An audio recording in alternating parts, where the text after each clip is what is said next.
មានសោភ័ណភាពបរិស្ថានល្អសុខភាពបវរគ្រួសារមានសុភមង្គលការយល់ដឹងការចូលរួមជាកត្តាចាំបាច់ក្នុងការរួមចំណែកធ្វើឲ្យគុណភាពបរិស្ថានល្អទាំងគុណភាពទឹកគុណភាពដីនិងគុណភាពខ្យល់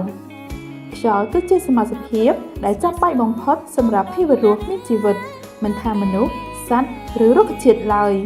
សុទ្ធតែត្រូវការខ្យល់សម្រាប់ដកដង្ហើមដូច្នេះបើខ្យល់មិនស្អាតនឹងបង្កផលប៉ះពាល់ដល់សុខភាពនិងបរិស្ថាន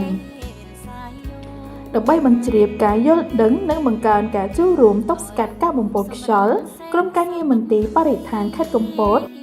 សហការជាមួយអាជ្ញាធរមូលដ្ឋានលោកគ្រូអ្នកគ្រូសិស្សានុសិស្សយុវជនវិស័យឯកជននិងប្រជាពលរដ្ឋចុះធ្វើការផ្សព្វផ្សាយអំពីវិធានការទប់ស្កាត់ការបំពុលខ្យល់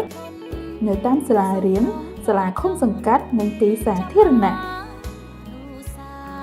ដោយគិតមកត្រឹមថ្ងៃទី13ខែមិនិនាឆ្នាំ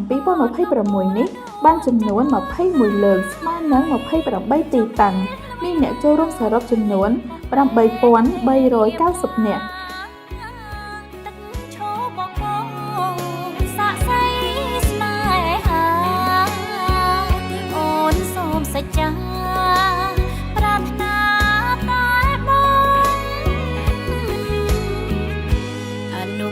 សាវរីនាមាត់សមុទ្របេះដូងបរិសុទ្ធទុកជូនត្រង់បងសូរិយា